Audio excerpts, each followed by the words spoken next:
بسم اللہ الرحمن الرحیم. ہارون رشید عرض کر رہا ہوں. السلام علیکم ورحمۃ اللہ وبرکاتہ.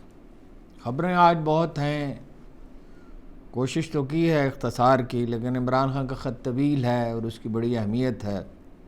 وہ چیف صاحب تک پہنچا ہے یا نہیں پہنچا ہے، لیکن عوام تک پہنچا ہے اور وہ اتمام حجت کر رہے ہیں.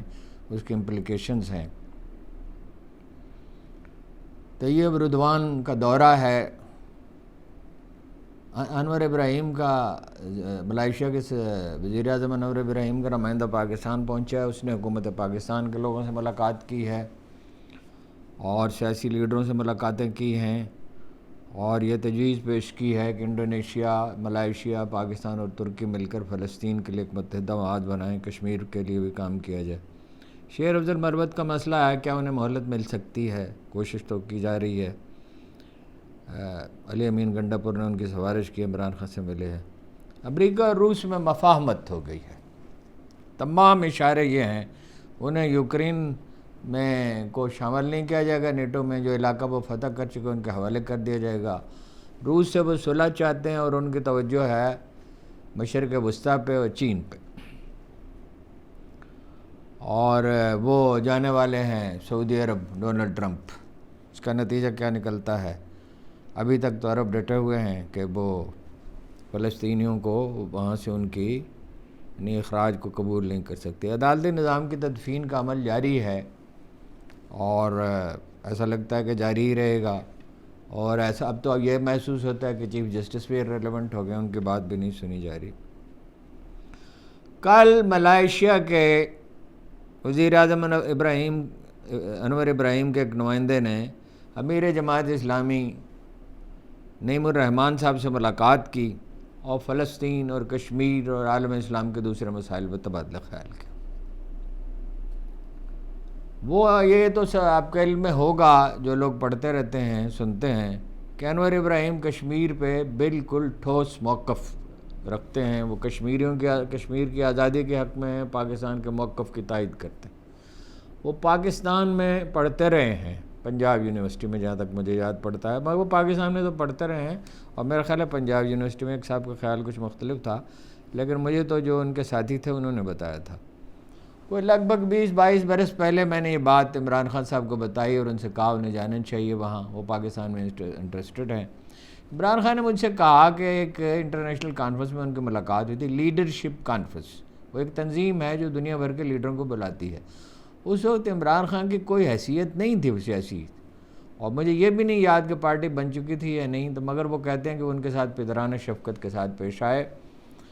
اور وہ یہ بات بھی سننے میں آتی تھی کہ مہاتیر محمد کہتے ہیں، جن کے بارے میں کہا جاتا ہے کہ ان کے جد امجد کا تعلق پاکستان سے تھا، کہ وہ ہم پاکستان کے ساتھ مل کر کام کرنا چاہتے ہیں. ظاہر ہے پاکستان کے عالم اسلام میں واحد ایٹمی طاقت ہے، بڑی فوج ہے، عالم اسلام کی سب سے بڑی، اور ایک ایسی فوج ہے جس نے بہت شروع میں دانائی کے فیصلے کیے ہیں. ہمارے ہاں جرمنی کا جرمن انداز کا اسلحہ بنتا ہے، یوکرین کا، چین پہ تو مل کر ہم نے ترکی کے ساتھ مل کر اب بہت ایک جدید ترین طیارہ بنا رہے ہیں. وہ ترکوں کو بھی بہت دلچسپی ہے. ذرا امریکی اسلحہ بھی تھا، اور روسی اس میں بہت، انڈینز اس میں بہت پیچھے رہ گئے. روسی مسئلے پہ ان کا انحصار تھا اور اس کی انہیں بڑی قیمت چکانی پڑی، اور ہمیں ان پہ برتری حاصل تھی. بہرحال وہ بات دوسری طرف چلی جائے گی. مہاتیر ان سے میں نے درخواست کی عمران خان سے کہ وہ جائیں. انہی دونوں ایک دعوت نامہ انہیں ملا، ملائیشیا جائیں. وہ گئے اور کوالالمپور سے کافی فاصلے پر وہ ان کی خدمت میں حاضر ہوئے مہاتیر محمد کی. مہاتیر محمد نے ان سے کہا الیکٹرانکس، جدید معیشت الیکٹرانکس پہ تعمیر ہوتی ہے. انفارمیشن ٹیکنالوجی کی اہمیت اس وقت اتنی نہیں بڑی تھی، اور آرٹیفیشل انٹیلیجنس کی. بہرحال انہوں نے کہا جدید معیشت کی تعمیر پہ توجہ دو. کہا کہ ہم نے پرزے جوڑنے سے شروع کیا تھا اور پھر تربیت ادارے بنائے، اور بتدریج جو ہے وہ اپنا الیکٹرانکس کے میدان میں ترقی کی. ان کے 21 سالہ دور اقتدار میں، اس وقت وہ اقتدار میں نہیں تھے، پھر اس کے بعد وزیر اعظم رہے کچھ عرصہ، تو $500 فی کس سے آمدن جو ہے وہ $5,000 تک پہنچی. یہ جس زمانے کی میں بات کر رہا ہوں تو چین کی آمدنی جو تھی وہ $3,000 فی گز تھی، اور ملائیشیا اس سے ممتاز تھا، اس سے بہت آگے تھا. دولت جو ہے وہ چینیوں کے پاس تھی، لیکن چینیوں کو چھیڑے بغیر انہوں نے ملایا کی مقامی آبادی کو جو آگے بڑھایا اور غیر معمولی یعنی کامیابیاں حاصل کی. ایک پاکستانی چینل کے ساتھ انٹرویو میں ایک بار انہوں نے کہا تھا صرف سیاست کا فہم کافی نہیں ہے، معیشت کا فہم بھی ہونا چاہیے. تو عمران خان نے ان سے کہا کہ کیا مضبوط عدالتی نظام ضروری نہیں؟ انہوں نے کہا ضروری ہے، عدالتی نظام بھی ضروری ہے، بہت سی چیزیں ضروری ہیں، لیکن معیشت کو جدید خطوط پر استوار کریں. چنانچہ پھر انہوں نے یہاں مدعو بھی کیا کہ آپ کو پتہ ہے 2004 میں، اور انہوں نے یہاں ایک تقریب سے خطاب کیا جس میں ملک بھر کے منتخب لوگ، دلچسپ بات یہ ہے کہ طلعت حسین صاحب اس کے اینکر تھے اس تقریب کے، اور انہوں نے کہا کہ میں عمران خان کو کرکٹ کا ہیرو تو مانتا ہوں مگر سیاسی ہیرو نہیں ہے میرے. تو عمران خان نے کہا ایک وقت آئے گا کہ آپ مجھے میری سیاسی حیثیت کو بھی تسلیم کر لیں گے. مہاتیر محمد نے اس میں پاکستان کے ایٹمی پروگرام کا دفاع کیا، مغرب کی ڈٹ کر مخالفت کی، مغربی غلبے کی. اور ایک خاتون نے جو مجھ سمجھنے ہی کون محترمہ تھیں، انہوں نے اچانک یہ کہا، بہت گستاخانہ سوال کیا، نقل کفر نباشد، کہ اگر قرآن مجید میں کچھ غلطی ہیں تو کیا ہمیں ان کی اصلاح نہیں کر لینی چاہیے؟ اس پہ بڑے پختہ لہجے میں مہاتر نے کہا غلطیاں ہم میں ہیں، اللہ کی آخری کتاب میں نہیں ہے، ہمیں اپنی اصلاح کرنی چاہیے. انور ابراہیم کے خصوصی نمائندے نے کہا بھائی جو میں نے آپ سے عرض کیا کہ ملائیشیا، ترکی، انڈونیشیا اور پاکستان مل کر فلسطین کے لیے کام کریں. ان کا اشارہ غالباً اس طرف تھا کہ عرب تو سوئے پڑے ہیں، وہ تو کچھ نہیں کر سکتے، لہٰذا ہمیں کام کرنا چاہیے. ادھر آپ دیکھ رہے ہیں کچھ عرصے سے آزاد کشمیر کے وزیر اعظم چودھری انوار الحق کشمیر کی بات کر رہے ہیں، کور کمانڈروں نے بات کی ہے، بہت کھل کر بات کی، اور یہ کہا ہے کہ حمایت اس کے لیے جاری رہے گی کشمیریوں کے لیے. یہ الگ بات ہے کہ اور یہ اس پہ کشمیر میں بھی تعجب کا اظہار کیا جا رہا ہے، ادروائز بھی، مگر یہ کہ نواز شریف صاحب، زرداری صاحب کو تو خیر کوئی غرض ہی نہیں ہے پاکستان سے نہ کشمیر سے، انہیں روپے سے غرض ہے، اقتدار سے غرض ہے. تو وہ تو بھارت کے نمائندے بنے ہوئے ہیں، بھارتی بالادستی کو وہ تسلیم کر چکے ہیں، اور انہوں نے جب جنرل باجوہ کا تقرر کیا تو ان سے وعدہ لیا تھا کہ وہ اس پالیسی کی حمایت کریں گے. چنانچہ وہ تو ڈائریکٹ تھرو ہی ہو گئے امریکیوں کے ساتھ. انہوں نے انور ابراہیم کے جو نمائندے ہیں جن سے میری بات چونکہ نہیں ہوئی لہذا میں ان کا نام نہیں لے رہا، انہوں نے حریت کانفرنس کے جو سربراہ ہیں، جو کشمیری جماعتیں یہاں ہیں ان کی نمائندگی کرتی ہے، اس کے سربراہ غلام محمد صفی صاحب سے بھی ملاقات کی ہے. مقبوضہ کشمیر میں اس کے سربراہ میر وائز ہیں جو آج کل دلی گئے ہوئے ہیں. تو ایسا محسوس ہوتا ہے کہ نواز شریف کے برعکس سرکاری پالیسی میں اتنی تبدیلی ضرور ہے کہ کشمیر پر اصولی موقف کا اعادہ کیا جاتا رہے، اس سے لا تعلق اختیار نہ کر لی جائے جو نواز شریف صاحب چاہتے ہیں، جو مودی کے ذاتی دوست ہیں. مگر نواز شریف کی کوئی حیثیت نہیں ہے پولیٹیکلی، سیاسی طور پر ان کی بات کی کوئی اہمیت نہیں ہے. وہ ایک موہوم امید پہ زندہ ہیں کہ انہیں اسٹیبلشمنٹ کی حمایت حاصل رہے، کسی طرح عمران خان نامقبول ہو جائے، دنیا سے چلا جائے، کچھ ہو جائے، پھر ان کے سوا کوئی آپشن نہ رہے. حالانکہ انہیں تو قوم مسترد کر چکی، کسی کو بھی قبول کر لے گی، عمران خان کے کسی نمائندے کو، کسی اور لیڈرشپ کو انہیں تو قبول نہیں کرے گی. تو کشمیر پہ کتنا ہم سٹینڈ لیتے ہیں، کتنی بات کرتے ہیں، اس کا کئی چیزوں پہ نثار ہے. دیکھیے اب یہ تو بتدریج ہی اندازہ ہوگا، لیکن یہ اتنی بات تو خوش آئند ہے کہ بات تو کی جا رہی ہے. کشمیر اور فلسطین پر مضبوط موقف کے لیے، افغانستان کے ساتھ مصالحت کے لیے، ایران کے ساتھ بہتر تعلقات کے لیے، حتیٰ کہ عربوں اور امریکہ کے ساتھ بھی بہتر تعلقات کے لیے میں اس کی وضاحت کرتا ہوں، عمران خان کی ضرورت ہے. عمران خان آئیں گے تو افغانستان کا معاد فوراً ٹھنڈا ہو جائے گا. اور صدر ڈونلڈ ٹرمپ نے ایرانیوں کو ایٹمی پروگرام رول بیک کرنے پہ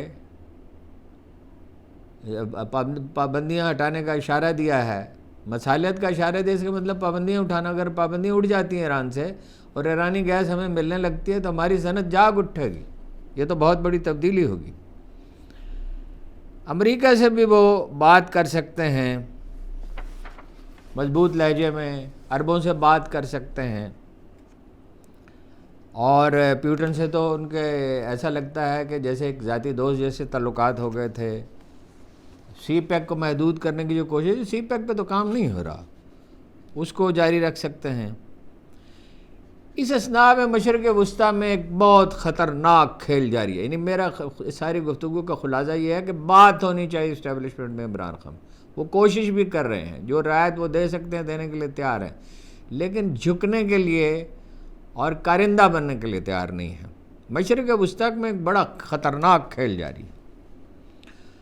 ڈونلڈ ٹرمپ نے واضح طور پر کہہ دیا ہے کہ یوکرین کے معاملے میں تو روس کی بات انہوں نے تسلیم کر لی۔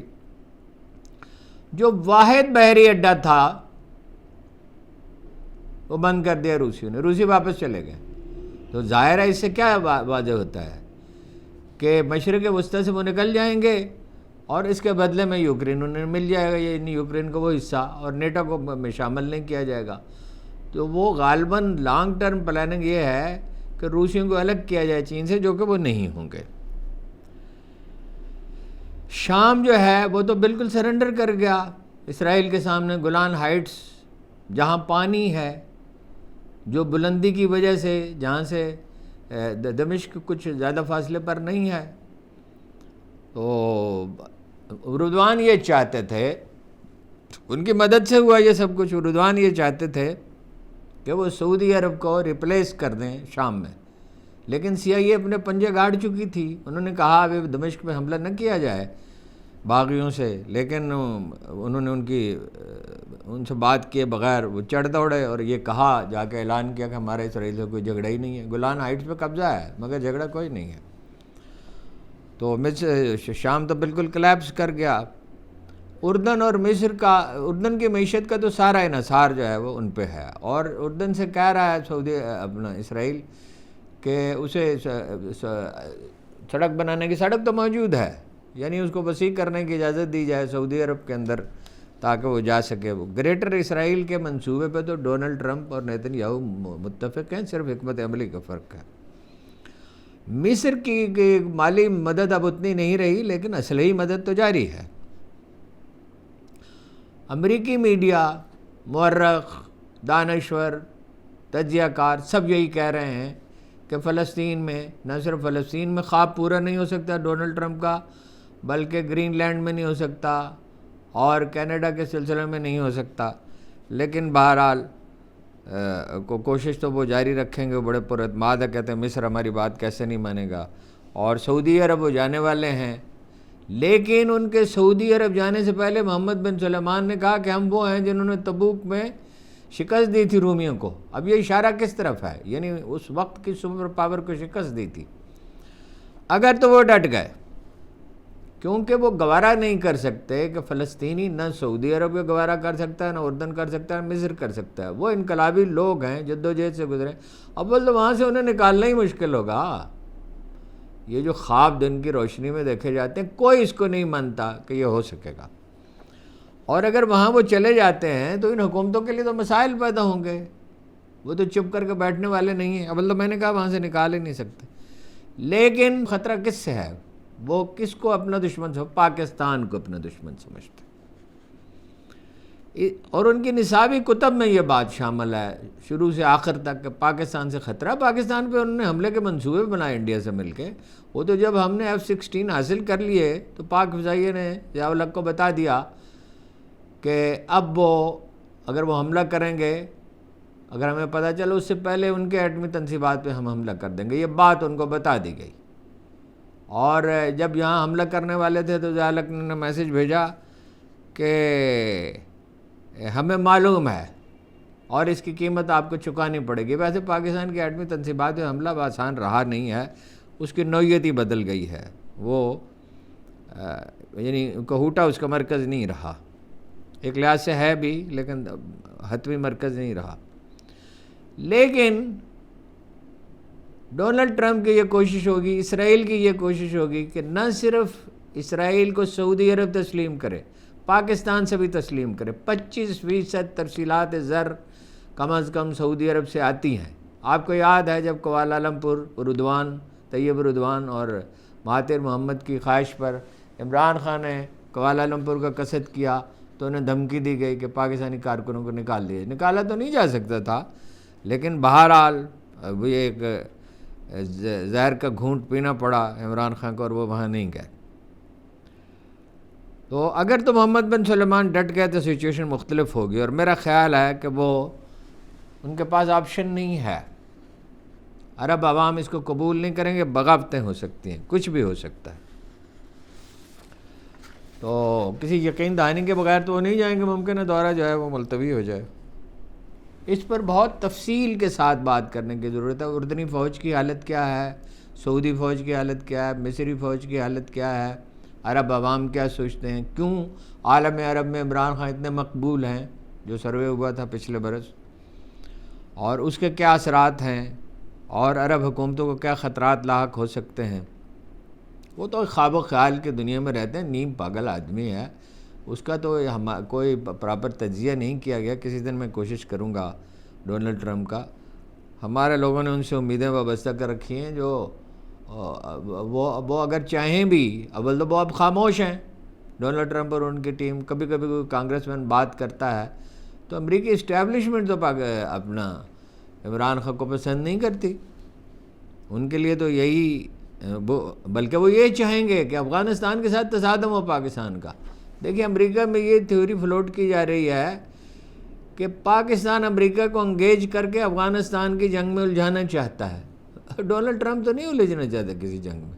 میرا خیال ہے معاملہ اس کے برعکس ہے. امریکی یہ چاہتے ہیں کہ پاکستان الجھے، کمزور ہو، حتیٰ کہ اس کو ایٹمی پروگرام سے دستبردار ہونے پر آمادہ ہو جائے. لیکن یہ مشکل نہیں ہے، یہ ناممکن ہے، یہ نہیں ہو سکتا. پاکستانی فوج نہ اسرائیل کو تسلیم کر سکتی ہے، آسانی فرض کیجئے تسلیم کر لے، ایٹمی پروگرام سے کیسے دستبردار ہو سکتی ہے. وہ بڑی سے بڑی پیشکش بھی کریں، $100 بلین کی بھی کریں. اور البتہ یہ پاکستانی عوام پہ بہت منحصر ہے کہ رزسٹ کریں. پولیٹیکل پارٹیاں تو سوئی پڑی ہیں، باہمی جنگوں میں مصروف ہیں. ان کے نزدیک نہ فلسطین کی اہمیت ہے، نہ پاکستان کے ایٹمی پروگرام کی اہمیت ہے، نہ کشمیر کی اہمیت ہے. اس پہ تو کوئی بات ہی نہیں کرتا. ایک دوسری خبر یہ ہے، جیسے میں نے عرض کیا، علی امین گنڈاپور نے آج عمران خان سے اڈیالہ جیل میں ملاقات کی. ان سے درخواست کی کہ شیر افضل کے معاملے میں معافی چاہتا ہوں، نظر ثانی کریں. علی امین گنڈاپور بھی یہی چاہتے ہیں، تو چاہتے ہی ہیں، وہ ان کو ساتھ لے کے سٹیج پر گئے. شاندانہ گلزار بھی یہی چاہتی ہیں، گور علی شاہ بھی یہی چاہتے ہیں. دیکھیں مسئلہ کیا ہے، مسئلہ یہ ہے بڑی ایک کرشماتی شخصیت ہیں، وہ نہایت اچھے اوریٹر ہیں، اس سے مزہ بڑی اچھی ہے، بات کرنا آتی ہے، زبان پہ قدرت ہے. لیکن ایک نون لیگ کی پرجوش حامی اینکر کے پروگرام میں انہوں نے کہہ دیا، جب سعودی عرب کا 100 رکنی وفد یہاں آنے والا تھا، کہ عمران خان کو اقتدار سے نکالنے میں سعودی عرب کا عمل دخل. جب چیف آف آرمی اسٹاف صاحب جا رہے تھے امریکہ تو انہوں نے کہا کہ خان صاحب نے کہا ان کے خلاف مظاہرے نہ کیے جائیں. خان صاحب نے ایسی کوئی بات نہیں کہی تھی. یعنی یہ تو ایک الگ سوال ہے نا کہ بھائی اگر کوئی بات کرنی ہے، کوئی مذاکرات کرنے ہیں تو ایک دوسرے کے ساتھ کوئی رعایت دی جا سکتی ہے.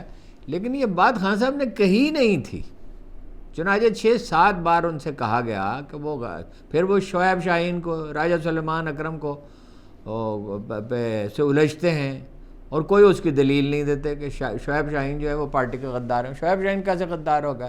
ایسا لگتا ہے کہ انہیں ہر وقت اپنا دل کا بوجھ ہلکا کرنے کا کتھارسس کا مسئلہ درپیش ہے. وہ تو صلاحیت تو ان کی ایسی تھی، وہ خان صاحب کے جانشین ہو سکتے تھے. لیکن بہرحال اب ممکن ہے ایک موقع انہیں اور دیا جائے، مگر ان کی افتاد تباہ کا کیا علاج ہے؟ خاموش تو وہ نہیں رہ سکتے. کہتے ہیں خاموش رہوں گا، ڈسپلن کی پابندی کروں گا، مگر نہ وہ ڈسپلن کی پابندی کر سکتے ہیں، نہ وہ خاموش رہ سکتے ہیں. ادھر کوشش یہ ہے کہ پی ٹی آئی پختونخوا کو میں دھڑے بندی کو فروغ دیا جائے اور اسے مرکزی پی ٹی آئی سے الگ کر دیا. یہ آسان نہیں ہے. ووٹر عمران خان کے ساتھ ہے، ورکر اس کے ساتھ ہیں. اور فرض کیجئے ایک لمحے کے لیے کہ کوئی حکومت بن جاتی ہے اور اسے وفاق کی مدد بھی حاصل ہو جاتی ہے، اسے سرمایہ بھی زیادہ دے دیا جاتا ہے، تو کیا وہاں بغاوت نہیں ہوگی؟ اور کیا اس کے نتیجے میں دہشت گردوں کے لیے زمین ہموار نہیں ہو جائے گی؟ یہ تو ایک بڑی بچگانہ بات ہے۔ بہرحال اس پہ سوچا گیا ہے، مجھے ذمہ دار لوگوں نے بتایا، حالات بہت خراب ہو جائیں گے۔ اردوان جو ہیں وہ کیوں آئے ہیں؟ ظاہر ہے منت سماجت پہ آئے ہیں، ان کی درخواست پہ، ان کو اخلاقی ساکھ کا مسئلہ درپیش ہے۔ یہ اپنا جامع اس کے تو ردڑا ہوا ہے کہ سیاہ نہیں جا سکتا۔ مصطفی نے کہا تھا، مصطفی ہم تو یہ سمجھتے تھے کہ ہوگا کوئی زخم، تیرے دل میں تو بہت کام رفو کا نکلا۔ اور فیض صاحب نے کہا یہ جامع سچاک بدل لینے میں کیا تھا، مہلت ہی نہ دی کبھی، مہلت ہی نہ دی فیض کبھی بخیہ گری نے۔ ان سے نجات پانی ہوگی۔ یہ لوگ نہ امریکہ سے بات کر سکتے ہیں۔ ایرانی گیس حاصل کرنا کتنا بڑا مسئلہ ہے، اس کے لیے کوئی لابنگ کی ابتدا بھی نہیں کی گئی، کوشش بھی نہیں کی گئی۔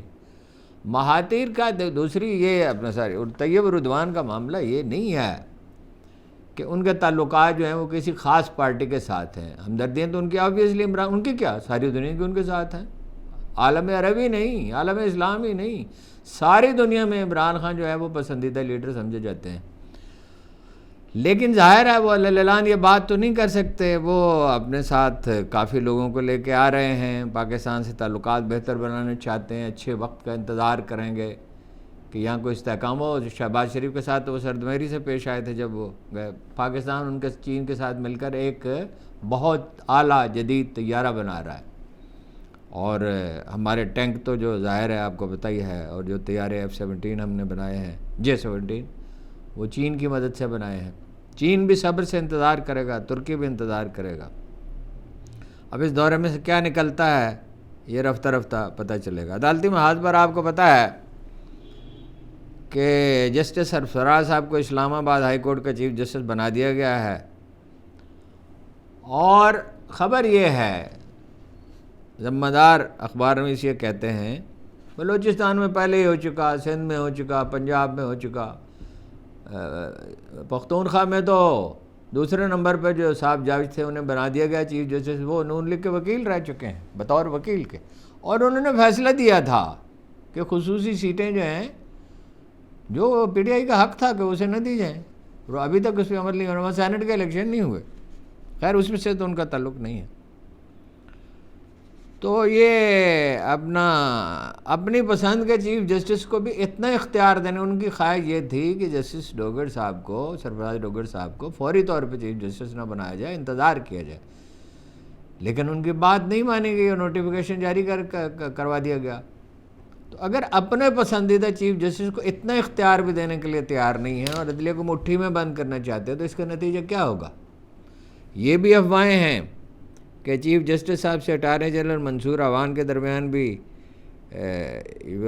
سینیرٹی کے معاملے پہ اختلافات ہیں، یہ افواہیں بہت گردش کر رہی ہیں۔ یہ تو عدالتی محاذ کے بات تھی۔ عمران خان کا بیان ظاہر ہے، کہا یہ گیا ہے کہ وہ چیف سب تک نہیں پہنچا، وہ نہیں پہنچا تو لیکن وہ خط کی اہمیت ہے، ملک کے سب سے مقبول لیڈر کے خط کی اہمیت ہے جو یہ کہتا ہے کہ میں اپنے لیے کوئی رعایت نہیں چاہتا، میں کوئی ڈیل بھی نہیں چاہتا، میں پاکستانی فوج کی ساکھ بحال کرنا چاہتا ہوں۔ انہوں نے کہا بطور سابق وزیر اعظم محب وطن پاکستانی مجھے صرف اپنی فوج کی ساکھ کی بحالی اور وطن عزیز کا مفاد عزیز ہے۔ اس امر کے باوجود کہ فوج دہشت گردی کے خلاف جنگ لڑ رہی ہے اور روزانہ شہادتیں پیش کر رہی ہے، اسٹیبلشمنٹ کی پالیسیوں کے باعث عوام اور فوج کے درمیان ہم آہنگی نہیں ہے۔ بہت ہی محتاط زبان ہے۔ میں ISPR سے کہتا ہوں کہ جھوٹا بیانیہ نہ دیا کریں، بار بار یہ کہنا کہ فوج سیاست میں مداخلت نہیں کرتی قوم کی سوجھ بوجھ کی توہین ہے۔ سوشل میڈیا کے اس دور میں کوئی چیز چھپ نہیں سکتی۔ ملک کا بچہ جانتا ہے کہ آرمی چیف ہی اس ملک کا نظام چلاتے ہیں۔ انتخابات میں دھاندلی ہو یا اراکین پارلیمنٹ کی خرید و فروخت، عدلیہ کی تباہی ہو یا عوامی رائے دہی پر قدغن کے کالے قوانین، نہ صرف ہماری باشعور قوم بلکہ عالمی برادری کو بھی معلوم ہے کہ اس کے پیچھے کون سے نامعلوم ہاتھ کر فرما ہے۔ لہذا میری ان سے گزارش ہے کہ غلط بیانی سے گریز کریں، کیونکہ یہ صرف من حیث الادارہ فوج کی بدنامی کا سبب بنتی ہے۔ میں 5 نکات پر روشنی ڈالوں گا جس کی وجہ سے پاکستان آج تباہی کے دہانے پر کھڑا ہے۔ نمبر 1، دھاندلی زدہ انتخابات کے ذریعے قوم کی جانب سے مسترد شدہ چہروں کو ملک پر مسلط کرنا۔ اسٹیبلشمنٹ کی اس پالیسی کی وجہ سے ملک کا شدید نقصان ہو رہا ہے۔ ابھی چند سال قبل تک جن کی سر محل اور مے فیئر فلیٹس جیسی بے شمار کرپشن کی داستانیں قوم کو سنائی جا رہی تھیں، انہی کے لیے پوری ریاستی مشینری اور ایجنسیز کو استعمال کر کے نہ صرف قبل از انتخابات بدترین دھاندلی کی گئی، بلکہ پولنگ ڈے اور اس کے بعد بھی تاریخ کا سب سے بڑا ڈاکہ ڈالا گیا اور انہیں قوم پر مسلط کر دیا گیا۔ یہ بیانیہ بنانے کی کوشش کی جاتی ہے کہ شریف خاندان اور رضاداری پر کیسز سیاسی نوعیت کے تھے، حالانکہ حقیقت یہ ہے کہ ہمارے دور میں نیب کے کوئی کیسز بنائے ہی نہیں گئے۔ عمران خان کے دور میں نہیں بنے کیس، وہ کہتے ہیں۔ انٹیلیجنس ایجنسیوں نے ان کی کرپشن کے ثبوت اکٹھے کیے۔ جنرل احتشام ضمیر اور فاروق لغاری نے ان کے اربوں روپے کی کرپشن اور منی لانڈرنگ کے ڈوزیر دیے تھے کہ یہ لوگ کتنے کرپٹ ہیں۔ نیب تو ہمارے کنٹرول میں تھی ہی نہیں۔ جنرل باجوہ نیب کو کنٹرول کرتے تھے، ان کے خلاف تمام کیسز ہمارے دور سے پہلے بنائے گئے۔ ہمارے دور میں صرف شہباز شریف کے خلاف مقصود چپراسی والا رضوان شوگر مل کیس بنا، اس کیس کو بھی بند کر دیا گیا۔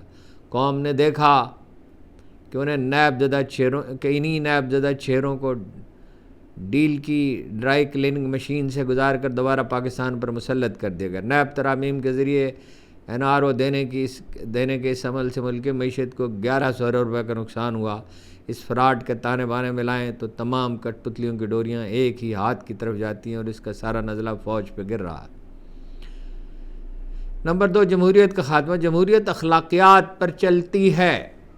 جمہوریت اخلاقیات پر چلتی ہے۔ حکومت کے پاس اخلاقی قوت ہی نہ ہو تو جمہوریت کیسے حکومت کے پاس اخلاقی قوت ہو تو جمہوریت چل سکتی ہے۔ 30 سال لگا کر پاکستان میں رفتہ رفتہ جمہوریت کی کچھ بحالی ہوئی تھی۔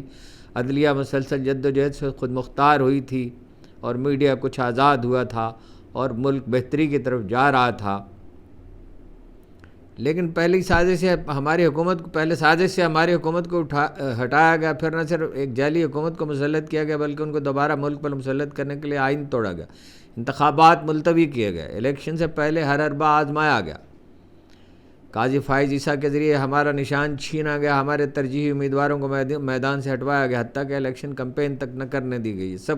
اس سب کچھ کے باوجود اب الیکشن میں پاکستانی عوام نے ہمیں 2/3 سے بھی زیادہ نشستوں پر کامیاب کیا تو فارم 47 کے ذریعے نتائج تبدیل کر کے صرف 17 سیٹیں جیتنے والی پارٹی کو ملک پر مسلط کر دیا گیا اور اس انتخابی فراڈ کو چھپائے رکھنے کے لیے اور تحریک انصاف کو کچلنے کی کوشش میں جمہوریت کو مکمل طور پر پاؤں تلے رون دیا گیا۔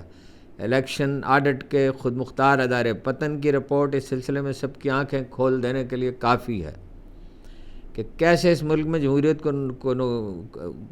کا نقصان کر کے دھاندلی کی گئی۔ 64 نئے طریقے دھاندلی کے اپنائے گئے۔ میڈیا پر بدترین قدغنیں لگا کر اور انسانی حقوق کو پامال کر کے جمہوریت کے تمام ستونوں کو برباد کر دیا گیا۔ لوگوں کو ان کے نمائندگان چننے کا حق نہیں ہے۔ الغرض جمہوریت کے تمام بنیادی ستون بشمول خود مختار عدلیہ، حق آزادی رائے، آزاد میڈیا اور انسانی حقوق ختم کر دیے گئے۔ اس سب کے پیچھے بنیادی طور پر تحریک انصاف کو کچلنے اور الیکشن ڈاکے پر پردہ ڈالنے کی کبھی کوشش کار فرما ہے۔ نمبر 3، ترجیحات کی غلط سمت۔ ساری دنیا آگے کی جانب سفر کرتی ہے مگر ہم مخالف سمت میں گامزن ہیں۔ پاکستان کو ڈیپ اسٹرکچرل ریفارمز، بنیادی ڈھانچے میں اصلاحات کی ضرورت ہے جس میں اداروں کی مضبوطی اور قانون کی حکمرانی، اقتصادی ترقی، آمدن میں اضافہ، اخراجات میں کمی، بڑھتی ہوئی آبادی کے ساتھ روزگار کے مواقع پیدا کرنا، سماجی تحفظ، امن و امان اور ملک بھر میں نئی سرمایہ کاری لانے کی ضرورت ہے۔ اداروں کی مضبوطی ہی میں ملکی ترقی کا راز پوشیدہ ہے۔ یہ کام مشکل ہے اور صرف وہی حکومت کر سکتی ہے جس کے پاس عوامی مینڈیٹ ہو، جس کے پاس اخلاقی طاقت ہو۔ اصلاحات کرنا NRO اور جیل سازی سے اقتدار لینے والوں کا بس کی بات نہیں۔ یہاں جعلی پارلیمنٹ ہے، جعلی MNAs ہیں، جعلی وزیر اور جعلی صدر ہیں۔ ان کا ایجنڈا صرف خوف و ہراس پھیلا کر اپنے تسلط کو برقرار رکھنا۔ ملک میں استحکام تب آتا ہے جب قانون کی حکمرانی ہو اور جمہور کو آزادی حاصل ہو۔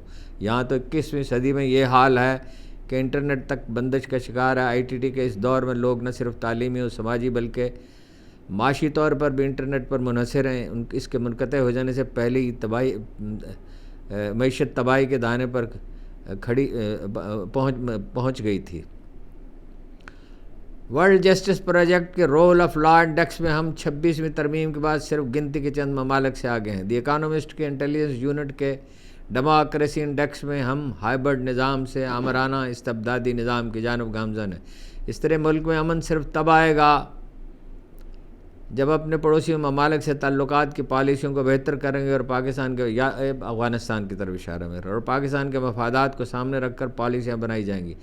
ہماری افغانستان کو لے کر پالیسی سنجیدہ نہیں ہے، اس کی وجہ سے ہمیں دہشت گردی کے بڑھتے ناسور کا سامنا ہے۔ یہ افغانستان کو لے کر خوب ہے، یہ انڈین فلموں کی زبان ہے جو رفتہ رفتہ ہم سب پہ اثر انداز ہو رہی ہے۔ ہنرمند پاکستانیوں اور سرمایہ کے ملک سے باہر منتقلی، یہ نمبر 4 پوائنٹ۔ پاکستان میں جاری ظلم و جبر کے ماحول اور لاقانونیت سے عوام شدید مایوسی کا شکار ہیں۔ سرمایہ کار اور ہنرمند افراد جوک در جوک بیرون ملک منتقل ہو رہے ہیں۔ 2 سال کے عرصے میں تقریباً 17 لاکھ افراد کا بیرون ملک منتقل ہونے سے ملک کی معیشت کو اندازاً 15 سے 20 بلین ڈالر کا نقصان پہنچا ہے۔ معیشت میں استحکام اپنی انتہا پر ہے، ترقیاتی شرح 0 ہے اور پاکستان میں سرمایہ کاری نہ ہونے کے برابر ہے۔ ملک میں غربت اور بے روزگاری عروج پر ہے، لوگ ہر حال میں ملک سے باہر جا رہے ہیں۔ ہر طریقے سے کہنا چاہیے تھا۔ آئے روز لوگوں کے ڈوبنے کی خبر آتی ہے جس سے ثابت ہوتا ہے کہ ملک مایوسی کتنی عروج پر ہے۔ نمبر 5، ملک میں انسانی حقوق کی پامالیاں۔ ملک میں ہر جانب فسطائیت کا بازار گرم ہے۔ بنیادی انسانی حقوق کی معطلی اور حرمتوں کی پامالی سمیت وہ سب کچھ ہو رہا ہے جو مشرقی پاکستان میں کیا گیا تھا اور سکوت ڈھاکہ جیسا سانحہ رونما ہوا تھا۔ 8 فروری کو ایک بار پھر ہمارے احتجاج کو ناکام بنانے کی کوشش ملک بھر میں چھاپے مار کر چادر اور 4 دیواری کا تقدس پامال کیا گیا۔ یہ سلسلہ اب تک جاری ہے۔ پنجاب پولیس شاہ سے زیادہ شاہ کے وفادار بن کر بدمعاشی پر اتری ہوئی ہے۔ وزیر آباد میں پولیس نے ہمارے کارکن کا جنازہ تک نہیں پڑھنے دیا۔ 9 مئی اور 26 نومبر جیسے سانحات میں ریاست کی جانب سے کی جانے والی انسانی حقوق کی سنگین پامالیوں پر بھی کوئی ایکشن نہیں ہوتا تو اس ملک میں کسی کو انصاف ملنا ممکن نہیں ہے۔ 9 مئی اور 26 نومبر کو ہمارے نہتے جمہوریت پسند کارکنوں پر ظلم و تشدد کی انتہا کر دی گئی۔ پرامن شہروں پر سیدھی گولیاں چلائی گئیں، انہیں شہید کیا گیا۔ سیاسی انتقام کی آڑ میں 3 سال میں 1 لاکھ سے زائد مرتبہ شہریوں کے گھروں پر چھاپے مارے گئے۔ ہمارے 20,000 سے زیادہ کارکن اور حامیوں کو گرفتار کیا گیا اور سینکڑوں کو اغوا کر کے تشدد کا نشانہ بنا گیا۔ ہزاروں بے گناہ لوگوں کو کئی ماہ جھوٹے کیسز میں جیلوں میں رکھا گیا۔ لوگوں سے سیاست کرنے کا حق چھینا گیا۔ سویلینز کو ملٹری حراست میں دے کر تشدد کا نشانہ بنایا گیا۔ بلوچستان میں جو انسانی حقوق کا حال تھا اب پورے ملک میں ہے۔ میرے کیسز کے لیے پاکٹ ججز بھرتی کیے جا رہے ہیں۔ میرے وکلاء کو جیل ٹرائل میں جانے نہیں دیا جاتا اور صحافیوں کو بھی اپنی مرضی سے اندر بھیجا جاتا ہے، یعنی بعض کو روک لیا جاتا ہے۔ یہ سب اس وجہ سے ہے کیونکہ پاکستان میں 26ویں آئینی ترمیم کے بعد نظام عدل کا جنازہ نکل چکا اور جس کی لاٹھی اس کی بھینس کا قانون چل رہا ہے۔ لوگوں سے جینے کا حق چھینا جا رہا ہے۔ اس دلدل سے جب تک پاکستان کو نہیں نکالا جائے گا تب تک ملک آگے نہیں بڑھے گا۔ مندرجہ بالا نکات پر غور و فکر ان کی روشنی میں اسٹیبلشمنٹ کا اپنی پالیسیوں کو فوری تبدیل کرنا وقت کی ضرورت ہے تاکہ بطور ادارہ فوج کی بدنامی کا عمل رک سکے۔ ملکی خزانہ لوٹ کر بیرون ملک ڈھیر لگانے والی شرافیہ کا کیا ہے؟ وہ تو اگلی پرواز سے ملک سے نکل جاتے ہیں۔ پورا نظام اور اس کی توانائیاں اس ٹولے کو بچانے پر صرف کرنے کے بجائے اپنی ترجیحات درست کرنے اور ان 24 کروڑ پاکستانیوں کے بارے میں سوچنے کی ضرورت ہے جن کا جینا مرنا پاکستان میں ہے۔ ذاتی مفادات سے بالا تر ہو کر اور اپنی غلطیوں سے سیکھ کر تمام اقدامات اور پالیسیوں کو آئین و قانون کے دائرے میں لانا پاکستان کے بقا اور ترقی کا واحد راستہ ہے۔ سیاسی و معاشی استحکام اور ملکی سلامتی کے لیے یہ ناگزیر ہے کہ فوج اور عوام کے درمیان خلیج کم ہو اور اس بڑھتی ہوئی خلیج کو کم کرنے کی صرف ایک ہی صورت ہے اور وہ یہ ہے کہ فوج اپنی آئینی حدود میں واپس چلی جائے، سیاست سے خود کو علیحدہ کرے اور اپنی متعین کردہ ذمہ داریاں پوری کرے، اور یہ کام فوج کو خود کرنا ہوگا، ورنہ یہی بڑھتی ہوئی خلیج قومی سلامتی کی اصطلاح میں فالٹ لائنز بن جائے گی۔ مجھے کوئی ڈیل نہیں چاہیے، نہ اپنی پارٹی کے لیے کوئی رعایت۔ بطور سابق وزیر اعظم محب وطن پاکستانی فوج کی ساکھ بحال کرنا چاہتا ہوں۔ بار بار یہ کہنا کہ فوج سیاست میں مداخلت نہیں کرتی قومی شعور کی توہین ہے۔ باقی تو خیر وہی ہے۔ سینٹ کی کام یہ ابھی ایک خبر آئی ہے، سینٹ کی کمیٹی برائے خزانہ میں ایف بی آر نے بتایا کہ 2017 سے 2022 کے دوران سولر پینلز کی آڑ میں 69.5 ارب کی اوور انوائسنگ کا انکشاف ہوا ہے، یعنی جو اصل قیمت تھی اس کی بجائے کوئی لگ بھگ 70 ارب روپے زیادہ دکھائی گئی قیمت۔ سولر پینل چین سے منگوائے جبکہ ادائیگیاں امریکہ، سنگاپور، متحدہ عرب امارات سے 10 دیگر ممالک میں کی گئیں۔ ایف بی آر حکام نے کمیٹی ارکان کو بتایا کہ سولر پینلز کی آڑ میں مجموعی طور پر 117 ارب روپے بیرون ملک بھجوائے گئے۔ سولر پینلز چین سے درآمد ہوئے لیکن رقم 10 دیگر ممالک میں بھیجی گئی۔ چین کے بجائے دیگر ممالک کو رقم بھیجنے کا عمل غیر قانونی تھا۔ یہ کس نے منگوائے سولر پینلز؟ یہ تو سب چیزیں ایف بی آر کے ریکارڈ پہ ہے، ان لوگوں کو پوچھا جانا چاہیے۔ لیکن پوچھتا کون ہے؟ جس ملک میں کراچی میں پانی بکتا ہو، سرکاری پانی جو ہے بیچنے کی آزادی ہو، جس میں اربوں روپے کی کرپشن ہوتی ہو، 2 لاکھ ٹن گندم جو ہے وہ چوہے کھا جاتے ہوں، اور تھر کے لگ کے لیے جو پانی اور گندم ہے وہ ہڑپ کر لی جاتی ہو، رٹ کہاں ہے؟ اور رٹ ہو نہیں سکتی۔ ہر روز میں یہ عرض کرتا ہوں کوئی راستہ نہیں ہے کہ اسٹیبلشمنٹ اور عمران خان کے درمیان مذاکرات ہوں، دونوں کو لچک کا مظاہرہ کرنا چاہیے، اس کے سوا کوئی چارہ نہیں ہے۔ اس دلدل میں آپ کب تک پڑے رہیں گے؟ کب تک ایک دائرے میں بنی اسرائیل کی طرح جو 40 سال صحرائے سینا میں گھومتے رہے تھے، آپ کب تک اس یعنی دائروں کو سفر کرتے رہیں گے؟ اس لیے پالیسی تو ایک دن تبدیل کرنے کے بعد اوقات لوگ مجھے کہتے ہیں آپ ہمیں امید دلاتے ہیں، جھوٹی امید۔ میں آپ کو جھوٹی امید نہیں دلاتا۔ جس طرح سیاست کی حرکیات ہیں اس طرح تاریخ کی بھی حرکیات ہیں۔ تاریخ ہمیں بتاتی ہے کہ اقلیت تا دیر اکثریت پہ حکومت نہیں کرتی۔ تاریخ ہمیں بتاتی ہے کہ تا دیر دھوکہ دہی کی کوئی واردات جاری نہیں رہ سکتی۔ تاریخ ہمیں بتاتی ہے کہ جب یکسو ہو جائے کسی گروہ کی حمایت میں کوئی قوم تو اس کی یکسوئی کو ختم نہیں کیا جا سکتا۔ لہذا میں یہ سمجھتا ہوں یہ نظام چلنے والا ہے ہی نہیں۔ میں دل کی گہرائیوں سے، یہ میری خواہش کا معاملہ نہیں ہے، میں اس پہ ٹھنڈے دل سے غور کرتا رہتا ہوں۔ اونچ نیچ بھی ہوتی رہے گی، ناکامیاں بھی ہوگی، لیکن آخر کار انہیں جانا ہے۔ جس دن یہ جائیں گے اس دن اصلاح کا آغاز ہوگا، اور میں پی ٹی آئی والوں سے کہتا ہوں، بار بار کہتا ہوں، اور خدا کے بندو اس دن کی تیاری کرو۔ پرائیویٹائزیشن کرنی ہے، زراعت کو جدید بنانا ہے، بجلی تھر سے یا کوئلے سے یا پانی سے پیدا کرنی ہے، ایف بی آر کی اصلاح کرنی ہے، پولیس میں بھیڑیوں کو نکالنا ہے، سول سروس سب سے اہم یہ ہے کہ سول سروس کا ڈھانچہ ٹھیک کرنا ہے، قانون نافذ کرنا ہے، عدالتی نظام کو بہتر بنانا ہے۔ اس کے لیے ابھی سے کام ہوگا تو تبھی آپ اس قابل ہوں گے نا، ورنہ اس وقت اچانک جب آپ پہ آ پڑے گی تو آپ کیا کریں گے؟ وہ 97 میں نواز شریف نے اقتدار سنبھالا تھا، پہلے اجلاس میں ان کا پہلا جملہ یہ تھا، ہن کی کریے، تو یہ نہیں، اس کی تیاری کریں اور عزم و حوصلے کے ساتھ امید برقرار رکھ کر جد و جہد کریں، گالیوں سے نہیں، تانوں سے نہیں۔ میں یہ جملہ ہمیشہ دہراتا رہوں گا، خواہ کسی کو کتنا ہی ناگوار ہو۔ منصوبہ بندی کریں، ٹھنڈے دل سے پلاننگ کریں، اپنے آپ کو غیظ و غضب کے حوالے نہ کریں۔ برے وقت آتے ہیں، برے وقتوں میں زیادہ تحمل کی ضرورت ہوتی ہے۔ آپ کا بہت بہت شکریہ۔